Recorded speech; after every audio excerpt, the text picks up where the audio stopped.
გამარჯობა მეგობრებო, დღეს მე-4 გაკვეთილზე ვართ, ნახევარი გზა უკვე გავიარეთ. დიდებულია რომ აქ ხართ ჯასტინ, ები, სარა და რა თქმა უნდა კენიც. კარგად გამოიყურები მეგობარო, მომწონ შენი წვერი. მთელი ჩემი მოგზაურობის წლების განმავლობაში ძალიან ბევრი კითხვა გამიჩნდა. ნება მიბოძეთ, გაჩვენოთ ზოგიერთი მათგანის ჩამონათვალი. მორჩილება უპირობოა? ვფიქრობ ამ საკითხს ნათელი მოუფინეთ წინა გაკვეთილზე. მორჩილება არ არის უპირობო, მხოლოდ ერთ შემთხვევაში არ უნდა დაემორჩილოთ ძალაუფლებას და ეს მაშინ ხდება, როცა ცოდვის ჩადენას გთხოვენ. რა ხდება თუ ჩემი წინამძღოლის გადაწყვეტილებას არ ვეთანხმები? ასეთი კითხვაც გვქონდა. რა ხდება თუ ხელისუფლება არასწორ გადაწყვეტილებას იღებს? სად არის ზღვარი? ამრიგად მომდევნო ორ გაკვეთილზე ამ კითხვებზე პასუხებს გავცემთ. მინდა რომ იცოდეთ. ამიტომ ნება მომეცით. გავიმეორო ის ჭეშმარიტება, რომელსაც სულ პირველ გაკვეთილზე შევეხეთ, ეს არის შემდეგი. სატანა და მისი ჯარი. ანუ მათი უმთავრესი მიზანია თქვენი დარწმუნება, რომ რაღაც კარგია, როცა სინამდვილეში ცუდია. და ის ამას ოსტატურად ახერხებს. აი ჭეშმარიტება. მზად ხართ ამისთვის? ღვთიური ძალაუფლების მორჩილება დაცვას, უზრუნველყოფას და მოსვენებას მოგიტანთ. მოდით გადაცემული ძალაუფლების 4 კატეგორიაზე ვილაპარაკოთ, რომლებიც ღმერთმა ცხოვრებაში დაგვიყენა. პირველია სამოქალაქო, მეორე ოჯახური, მესამე გახლავთ საზოგადოებრივი და მეოთხე ეკლესია. ამრიგად ამ გაკვეთილზე სამოქალაქო ძალაუფლების განხილვას ვაპირებ. ესენი არიან ჩვენი პრეზიდენტი, კანონმდებლები, მოსამართლეები, მმართველები, მერები, საქალაქო საბჭოს წევრები, პოლიცია, სახანძრო, არმია, პარლამენტის წევრები თუ სხვადასხვა რამე. და ეს სია ქუჩაში მდგომ პოლიციელსაც მოიცავს. მოდით იმ მონაკვეთიდან გავაგრძელოთ, სადაც რომაელთა წერილში შევჩერდით. მე-13 თავი სამოქალაქო ძალაუფლებაზე ლაპარაკობს. ეს იქიდან ვიცით, რასაც ხსენებული წერილის შემდეგში ამბობს. ხელისუფლება ღვთისმსახურია. აქ შევჩერდეთ. რამდენიმე კვირით ადრე კოლორადოს სავარჯიშო დარბაზში ვიყავი. იქ ვარჯიშობდი. ჩემ გვერდით ძალიან ძლიერი მამაკაცი და ახალგაზრდა ქალი ვარჯიშობდნენ. ვისაუბრეთ, აღმოჩნდა რომ კაცი და ქალი კოლორადო სპრინგსის პოლიციელები იყვნენ. როცა ეს თქვეს, დიალოგი 5 წუთის დაწყებული გქონდა. მე აღმომხდა, ოჰო, ასე ვთქვი, დიდია ჩემს გულში თქვენ ორის მიმართ პატივისცემა, იმიტომ რომ ბიბლიის თანახმად თქვენ ღვთისმსახურები ხართ. პოლიციელები გადაირივნენ. მამაკაცმა მითხრა, მეგობარო, ეს მართალია? ბიბლია ამბობს რომ ღვთისმსახური ვარ? დიახ, ამბობს რომაელთა წერილის მე-13 თავში. ამას ზურგზე ამოვისვირინგებ. რამდენიმე კვირის შემდეგ ისევ იმ დარბაზში მივედი და ისინიც იქ არიან. მან მაისური აიწია და დავინახე რომ ზურგზე რომაელთა მე-13 თავი ჰქონდა ამოსვირინგებული. მიხვდა, რასაც ვეუბნებოდი, იმედია გადარჩენილია. ამრიგად ისინი ღვთისმსახურები არიან. ახლა დააკვირდით შემდეგ სიტყვებს, შენ და სასიკეთოდ. ამიტომ გმართებს მორჩილება და ეს ვალდებულებაა, გმართებს, რომელიც იგივე ბერძნული სიტყვა ჰუპოტასო გახლავთ. ამიტომ გმართებს მორჩილება არა მარტო სასჯელის შიშით, არამედ სინდისის გამოც. ეს ძალზე მნიშვნელოვანია. გავაგრძელოთ მე-6 მუხლის კითხვა. სწორედ ამისთვის იხდით ხარკს. ვინაიდან ხელისუფლებას საზღაურს უნდა უხდიდეთ. ისინი ღმერთს ემსახურებიან იმით, რასაც აკეთებენ. ალბათ იკითხავთ, რას ნიშნავს ეს? მომავალში, როცა სიჩქარის ზღვარს გადააჭარბებთ და სარკეში წითელი და ლურჯი შუქების ციმციმს დაინახავთ, ეშმაკს არაფერი დააბრალოთ. ის ეშმაკისთვის არ მუშაობს, ის ღმერთისთვის მუშაობს. აი, როდიც უნდა ილოცოთ წყალობისთვის. ძალიან კარგი. გადავიდეთ მე-7 მუხლზე. მიეცით ყველას, რაც ეკუთვნის. განასაოცარი არ არის? მე არ ვიმეორებ, ეს სიტყვები ორჯერ წერია. ამრიგად, მიეცით ყველას, რაც ეკუთვნის. ვისაც ხარკი ხარკი, ვისაც ბაჟი ბაჟი, ვისაც შიში შიში, ვისაც პატივი პატივი. გავიმეორებ, პატივი. ვისაც პატივი პატივი. ახლა ნება მომეცით გითხრათ. გინდათ იცოდეთ, რატომ იყო ჩემს გულში ის პატივი? იმიტომ რომ ძალაუფლება, რომელიც იმ პოლიციელს ჰქონდა, ღვთისგან მოდის. თუ ნამდვილად იცნობ ღმერთს, ძალაუფლებას აღიარებ. მაჩვენეთ ადამიანი, რომელიც არ აღიარებს ძალაუფლებას და გაჩვენებთ ადამიანს, რომელიც სინამდვილეში ღმერთს არ შეხვედრია. ისინი ამბობენ, რომ ზეციდან შობილები არიან. ისინი ეკლესიაში ცდადიან, თუმცა ღმერთს არასოდეს შეხვედრიან და არ იცნობენ მას, რადგან ღმერთი რომ ცოდნოდათ, ძალაუფლების საკითხიც ეცოდინებოდათ. დაუშვათ, რომ ადრე არასოდეს მინახავ ხართ ჯასტინ. კენისთან ან სარასთან ერთად მოვდივარ და ვამბობ, ჰეი, რაღაც მინდა გითხრათ ჯასტინის შესახებ. ჯასტინი ვეგეტარიანელია, უფრო სწორად ვეგანია. ის არაფერს ჭამს, რასაც თვალები აქვს. მას ძალიან უყვარს ყაის ნაღით და ჭხირებით ქსოვა. ეს მისი ერთ-ერთი საყვარელი საქმიანობაა. ჯასტინ, მართალი იყო რომელიმე ჩემი ნათქვამიდან? არც ერთი. ისე ვიქცევი თითქოს ჯასტინს კარგად ვიცნობ, როცა სინამდვილეში წარმოდგენა არ მაქვს. მაჩვენეთ ადამიანი, რომელიც არ აღიარებს ძალაუფლებას და გაჩვენებთ ადამიანს, რომელიც სინამდვილეში არ იცნობს იესო ქრისტეს. მინდა გაჩერდეთ და ამაზე დაფიქრდეთ. სიტყვა პატევი ვებსტერის ლექსიკონიდან. მიმმართე ვებსტერის 1828 წლის ლექსიკონს. ეს იმდროინდელი განმარტება გახლავთ, როცა ლექსიკონი გამოვიდა. პატივის მიგება მოკრძალებისა და თავმდაბლობის გამოჩენა და ყველა სხვა ამასთან დაკავშირებული მოვალეობის შესრულება. აი პატივის მნიშვნელობა. ზოგჯერ სიტყვის მნიშვნელობას უფრო კარგად ვხვდები მისი ანტონიმის გააზრებით. უპატივცემულობა ამას ნიშნავს. ჩათვალო რიგითად, არაფრით გამორჩეულად და მის მიმართ მოწიწება არ გამოიჩინო. თუ პოლიციის ოფიცერს რიგით მოქალაქეთ ჩათვლით, რაც არავის მიმართ არ უნდა გააკეთოთ. რადგან იესომ თქვა, რომ ყველას უნდა სცეთ პატივი მცირეებსაც კი, თქვენ კი აჩვენებთ, რომ არ სცემთ პატივს მას. ახლა მინდა გაჩვენოთ, რას ამბობს პეტრე მოციქული. ეს საოცარია. პეტრე ამბობს: ღვთისა გეშინოდეთ, მეფეს პატივი ეცით. იცით რას ამბობს აქ პეტრე? როგორ იტყვით, რომ ღვთის შიში გაქვთ, რომელსაც ვერ ხედავთ, როცა პატივს არ სცემთ ადამიანს, რომელიც თქვენს ზევით დააყენა? იცით ვინ იყო ის ისტორიული მეფე, რომელზეც პეტრე წერდა აქ? გაიხსენეთ მეფე, რომლის ძალაუფლების ქვეშაც პეტრე იმყოფებოდა. ეს გახლავთ გალილეის და იუდეის მეფე, ჰეროდე აგრიპა პირველი. იცით როგორ ჩაიგდო ხელში ძალაუფლება ჰეროდემ? ხრიკებით, პოლიტიკური მანევრებით, რომელთაც რომის იმპერატორთან აწარმოებდა. როცა ეს გააკეთა და იმპერატორი თავის მხარეზე გადმოიბირა, ყველა ის ტერიტორია მიიღო, რომელსაც ჰეროდე დიდი ფლობდა. ამრიგად ეს კაცი ჰეროდე აგრიპა პირველი ძალაუფლებაში 37 წელს მოვიდა. იესოს ჯვარცმიდან დაახლოებით 7 წლის შემდეგ ქრისტიანებს ხოცავდა ებრაელი ხალხის უფრო დიდი სეგმენტის, იუდეველების პოლიტიკური კეთილგანწყობის მისაღებად. მან მოკლა იაკობი, უფლის ძმა, მოკლა מחვილით და აი პეტრე წერს. მან პეტრე დააპატიმრა და ციხეში ჩასვა. გაიხსენეთ, როგორ გაათავისუფლა ის ანგელოზმა. პეტრე ამბობს, მეფეს პატივი ეცით. მეფე, რომელზეც ის ლაპარაკობს, ჰეროდე აგრიპა პირველია. როგორ შეიძლება პატივი სცეთ ადამიანს, რომელიც ქრისტიანებს ხოცავს თავისი პოლიტიკური მიზნების განსახორციელებლად? ეს ადვილი არ არის, მაგრამ სწორედ ეს უნდა გააკეთოთ. მისი ქცევის მიღმა უნდა გაიხედოთ და პატივი მიაგოთ მის პოზიციას. იცით ამერიკაში წინამძღოლს ამას ეუბნებიან, ჩემი პატივისცემა უნდა დაიმსახურო. ღვთის შიში ამას არ ამბობს. ღვთის შიში არ განსჯის თვალით ნანახის ან ყურით მოსმენილის მიხედვით. ის მართალი სასამართლოთი განსჯის. ღვთის შიში წინამძღოლს არ ეუბნება, ჩემი პატივისცემა უნდა დაიმსახურო. ღვთის შიში ამბობს, ვხედავ იმ ძალაუფლებას, რომელიც შენზეა. ამიტომ უკვე გაქვთ ჩემი პატივისცემა თქვენი ქცევის მიუხედავად. მიხვდით? დიახ. ამრიგად წლების წინ რადიოთი ინტერვიუ ჩამომართვეს. ეს კარგა ხნის წინ იყო 90-იანებში. ინტერვიუ ჩემს ადრინდელ წიგნს ეხებოდა სატანის სატყუ არა. და აი რადიო გადაცემაში ვარ. ეს შტატი ცოტა ჩრდილოეთით იყო. პროგრამა 30 წუთიანი გახლდათ. ინტერვიუების დროს ისე ხდებოდა, რომ მცირე ხნით გაჩერებდნენ, ხმას დაბლას წევდნენ, რადგან ეთერში აღარ იყავით და რეკლამას უსმენდით. ამრიგად მათ რაღაც რეკლამა გაუშვეს. მოულოდნელად ამინდის პროგნოზი ჩაირთო. წამყვანი ამბობს, მინესოტაში ისე აცივდება, რომ ის სულელი მმართველი პირის გაღებას და მორიგი სისულელის თქმას ვერ შეძლებს, როგორც ჩვეულებრივი იქცევა ხოლმე. ის მმართველი, აი რას ამბობდნენ მმართველზე. გაოგნებული დავრჩი და ვფიქრობდი, ასეთი რამ შეიძლება საერო რადიოში თქვან. ის კაცი კი უკან ბრუნდება ჩემთან ინტერვიუს გასაგრძელებლად. კითხვას ზედაპირულად ვუპასუხე, რადგან გონება სხვა რამით მქონდა დაკავებული. და მას ვკითხე, შეიძლება ერთი კითხვა დაგისვათ.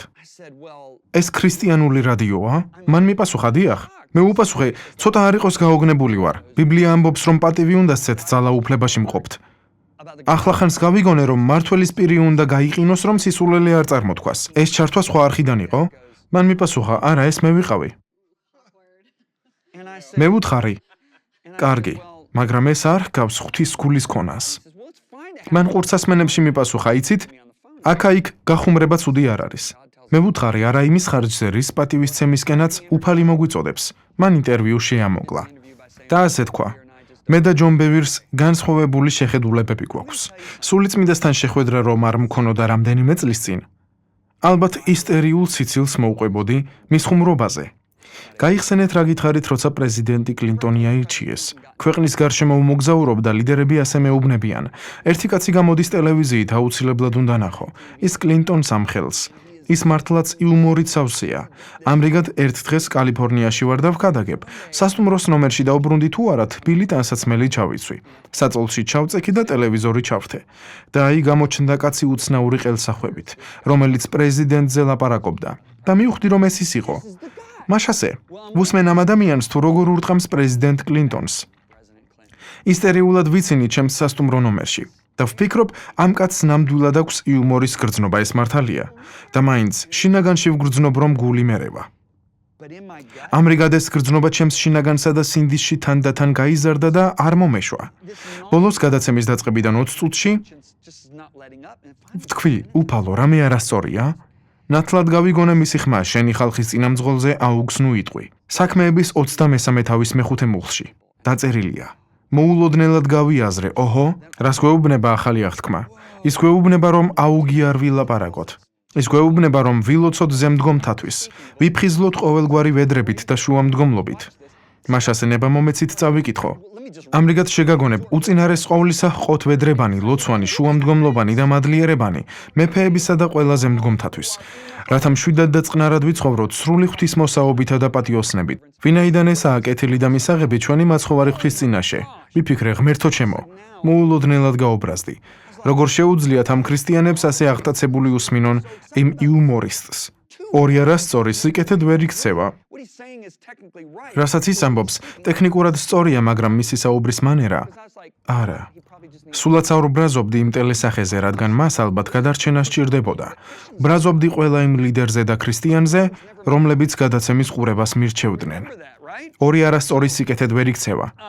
სამყაროში გამუდმებით მიმდინარეობს ორი მსახურება. ყველა მიცოდეთ ამის შესახებ.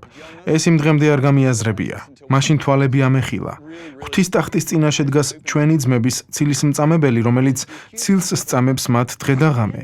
იქ მიმდინარეობს ბრალდების მსახურება. მეორე მსახურება კი შუამდგომლობა გახლავთ. იესო გამუდმებით შუამდგომლობს ჩვენთვის. ამრიგად, საკუთარ თავს კითხვა უნდა დაუსვათ. ხომ არ ვეხმარებით ბრალდების მსახურებას, რომელიც ურჯულოების საიდუმლო ძალაა. თუ შუამდგომლობის მსახურებას შევეწევით და ვირჩევთ, ეს კითხვა ნამდვილად უნდა დავუსვათ საკუთარ თავს. მე კიდევ ერთი მონაკვეთის წაკითხვას ვაპირებ. ეს არის 1 პეტრეს მეორე თავის მე-13 და მე-14 მუხლი თარგმანი მესიჯი. და ეს იამით აივსოს ბატონის გული თქვენი კარგი მოქალაქეობის გამო. პატივი მიაგეთ ყოველ ადამიანურ მმართველობას, მისგან წარმოგზავნილებს ბოროტმოქმედთა დასასჯელად და კეთილის მოქმედთა საკებრად. ამრიგად ახალი გულისხმება მხოლოდ ის პიროვნება, რომელიც ძალაუფლების პოზიციაზე დგას. დაბალსაფეხურებზე მომუშავეებსაც სჭირდებათ პატივი, რადგან ეს ზემოდან ქვემოთ მოედინება. მოდით საზოგადოებრივ ძალაუფლებაზე ვილაპარაკოთ. ესენი იქნებიან ჩვენი დამსაქმებლები, მენეჯერები, მასწავლებლები, მწვრთნელები, კაპიტნები, ჯგუფის ხელმძღვანელები, ლიდერები ნებისმიერ სოციალურ გარემოში. რას ამბობს ბიბლია მათზე? კოლასელთა მე-3 თავის 22 მუხლი. მონებო, დასაქმებულებო, სტუდენტებო, ათლეტებო და ასე შემდეგ დაემორჩილეთ. ყველაფერში თქვენს ხორციელ ბატონებს, რომლებიც თქვენი ლიდერები იქნებიან. არა მოჩვენებითი სამსახურით, როგორც კაცთმა ამებლებმა, არამედ გულწრფელად, როგორც ღვთისმოშიშებმა. ერთი გულის გამგმირავი შემთხვევა მქონდა. თვითმფრინავში ჩავჯექი და ისე მოხდა, რომ პირველი კლასით ვმგზავრობდი. სავარძელში მოვთავსდი, გვერდით ერთი კაცი მეჭდა, რომელიც შერეულ სასმელს წრუპავდა.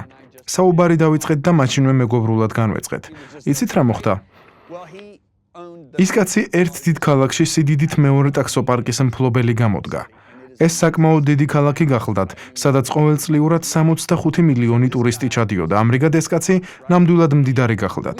დროს მშვენივრად ვატარებდით საუბარში, რადგან მას წინამძღოლობასთან დაკავშირებულ კითხვებს უსვამდი. ასე ვუთხარი, იცით, პატარა გუნდი მყავს და კითხვებიც მზად მაქვს. ასე მეგობრულ ვითარებაში ვისაუბრეთ დაახლოებით 9 საათი. ბოლოს კაცმა შემომხედა და მითხრა: "რას საქმიანობ?" მე ვუპასუხე: "იცით, ღვთისმსახური ვარ. ქრისტიანულ წიგნებს ვწერ." და უცებ მან უკმაყოფილება პირდაპირ გამოხატა და იქით შებრუნდა. უკვე იმდენად დავახლოვდით, რომ კითხვა გაუბედე: "ჰეი, რა მოგივიდა?"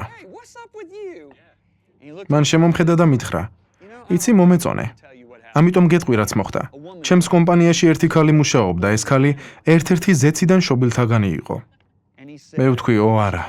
ის ხალხს უქადაგებდა ჩემს თანამშრომლებს. როცა მას განცხადებები უნდა შეევსო და კომპიუტერთან მჯდარიყო, იმ დროს ქადაგებდა.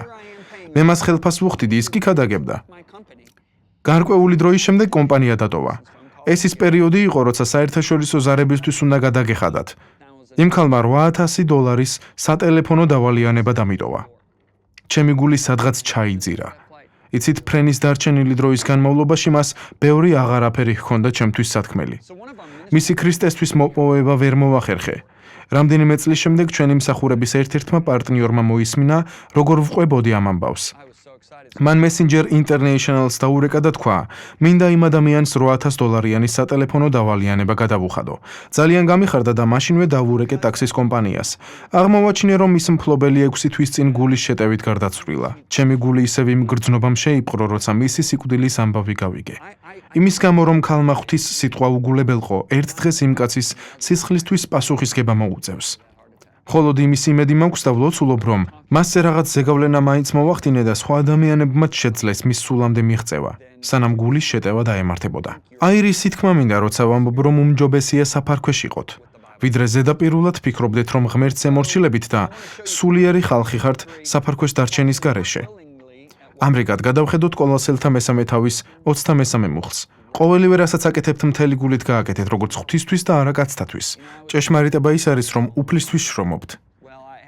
თქვენ ყველა მიცით, რომ გოლფი მიყვარს. პატივი მერგო მეთამაშა ამ კაცის პირად გოლფის მოედანზე. ის ზუსტად სანაპიროსთან არის, ფლორიდის აღმოსავლეთ სანაპიროზე. მას შემდეგ გაიყიდა, მაგრამ იმ მოედნის ფასი $200 მილიონი გახლდათ. სახალისო ამბავი ის არის, რომ მან თავის ცოლს საკლუბო სახლის უსაზღურო ბიუჯეტი მიანდო. ხოლო ქალმა გადააჭარბა, რადგან საკლუბო სახლი მართლაც ღირსშესანიშნავი იყო. ნამდვილად საოცარი განცდა გახლდათ. ნიუ-იორკის მერი ბლუმფილდი იქ იყო. ბობ გრისი უკანა ჯგუფის წევრი გახლდათ. ტომ ბროკაუ ორი მაგიდის იქით იჯდა სადილზე.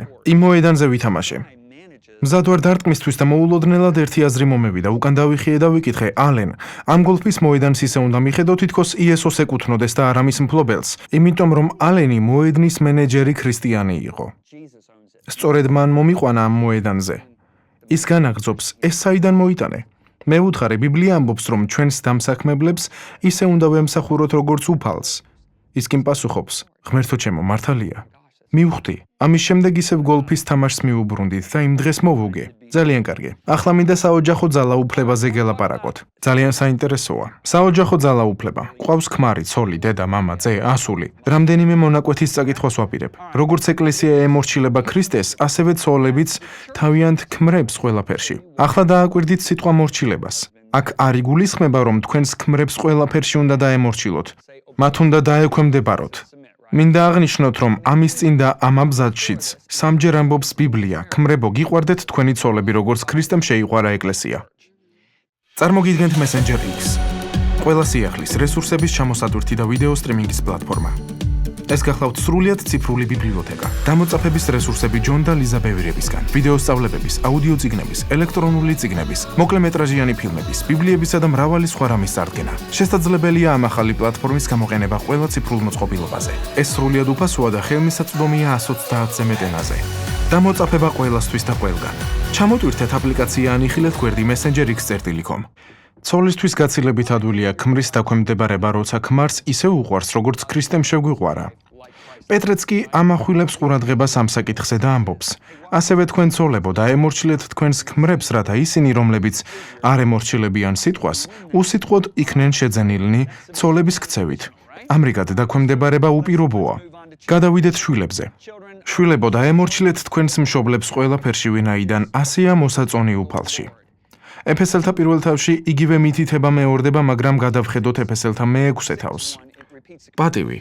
აქ გამოყენებულია სიტყვა პატივი მიაგეშენს მამას და დედას. ეს არის პირველი მცნება, რომელსაც დაპირება ახლავს. ამრიგად, ხედავთ, რომ მამისა და დედის პატივისცემის მცნებას ებმის დაპირება. რაში მდგომარეობს ეს? სინამდვილეში აქ ორი დაპირებაა.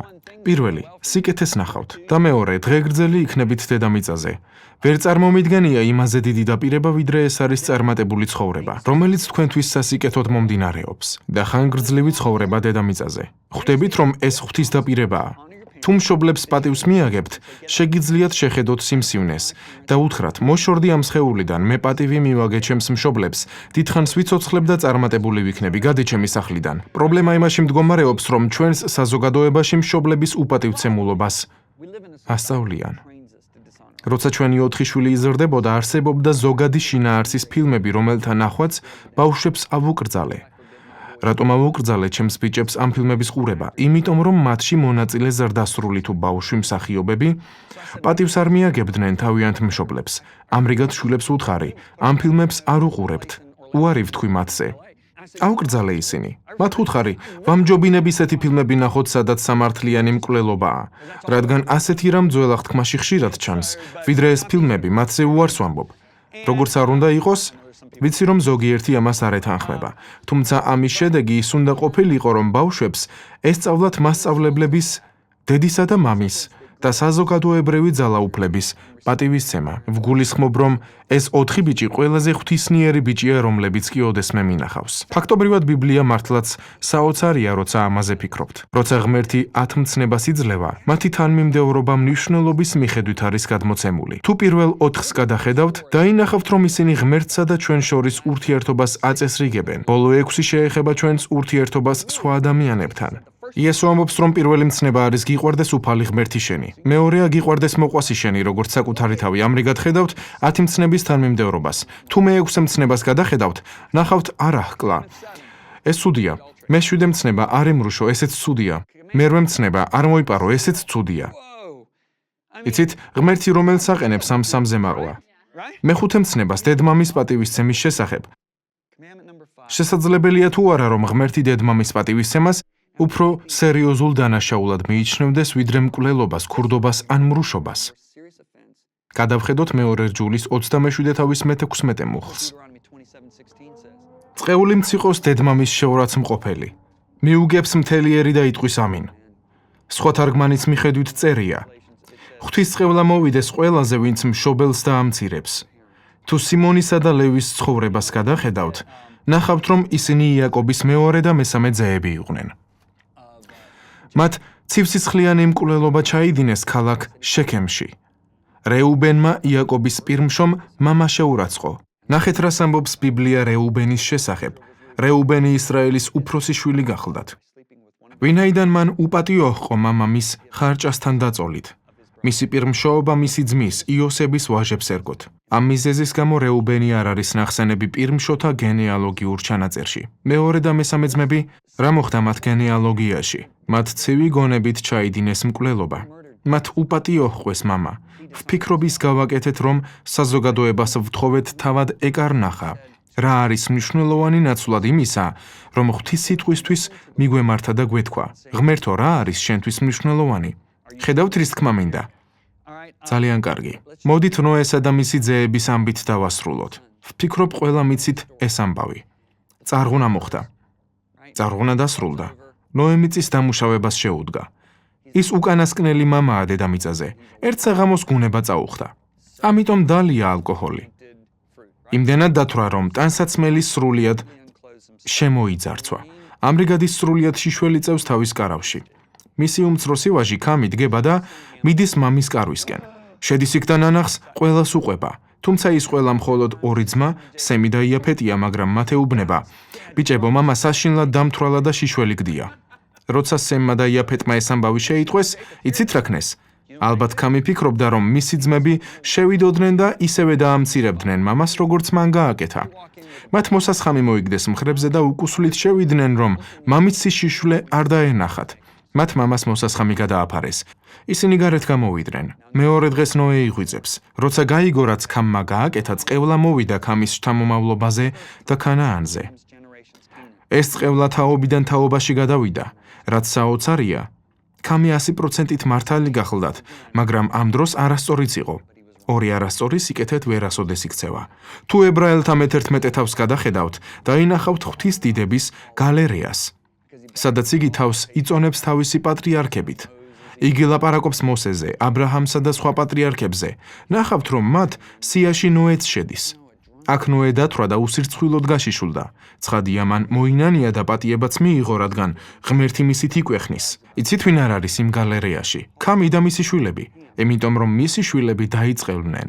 ბიბლიაში ვხედავთ ცოდვებს, რომლებიც მისი სიწმინდის წინააღმდეგ არის ჩადენილი და შემდეგ სხვა ცოდვებს, რომლებიც მის ძალაუფლებას ეწინააღმდეგება. აღმოვაჩინე, რომ მისი ძალაუფლების წინააღმდეგ ჩადენილი ცოდვები უფრო მკაცრად ისჯება. ახლა გამომყევით.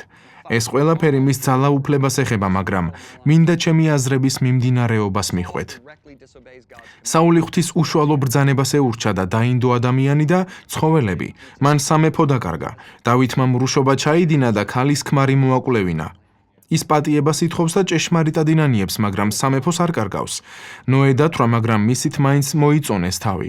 მან სრულად მოინანია. მისი ძე მამის წინააღმდეგ გამოდის და კურთხევას კარგავს. იაკობს ჰყავს ძე რეუბენი, რომელიც მამას უპატიო ჰყოფს. ის პირმშოობას კარგავს. ეს ჩემთვის ძალიან საინტერესოა. ვგულისხმობ, რომ ადამი მეძავს არ შევარდნია საწოლში, როგორც თავიდანვე ვთქვი. შემდეგ მისი ქმარი არ მოუკლავს და ამის დაფარვას არ ცდილობდა. ადამი ღვთის პირდაპირ ძალაუფლებას შეეწინააღმდეგა. აქედან ვხედავთ, რაოდენ მნიშვნელოვანია მგრძნობიარე გულის ქონა ღვთის ძალაუფლების მიმართ. ეს მოიცავს არა მარტო უშუალო ძალაუფლებას, არამედ გადაცემულსაც.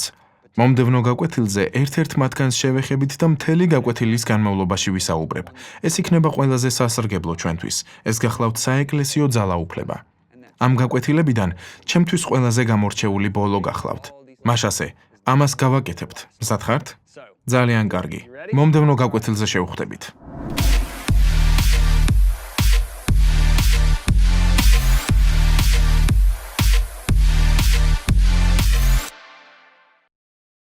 წარმოგიდგენთ Messenger X. ყველა სიახლის, რესურსების ჩამოსატვირთი და ვიდეო სტრიმინგის პლატფორმა. ეს გახლავთ სრულიად ციფრული ბიბლიოთეკა. დამოწაფების რესურსები ჯონ და ლიზა ბევირებისგან, ვიდეო სწავლებების, აუდიო წიგნების, ელექტრონული წიგნების, მოკლემეტრაჟიანი ფილმების, ბიბლიებისა და მრავალი სხვა რამის წარდგენა. შესაძლებელია ამ ახალი პლატფორმის გამოყენება ყველა ციფრულ მოწყობილობაზე. ეს სრულიად უფასოა და ხელმისაწვდომია 130-ზე მეტ ენაზე. დამოწაფება ყველასთვის და ყველგან. ჩამოტვირთეთ აპლიკაცია ან იხილეთ გვერდი messengerx.com.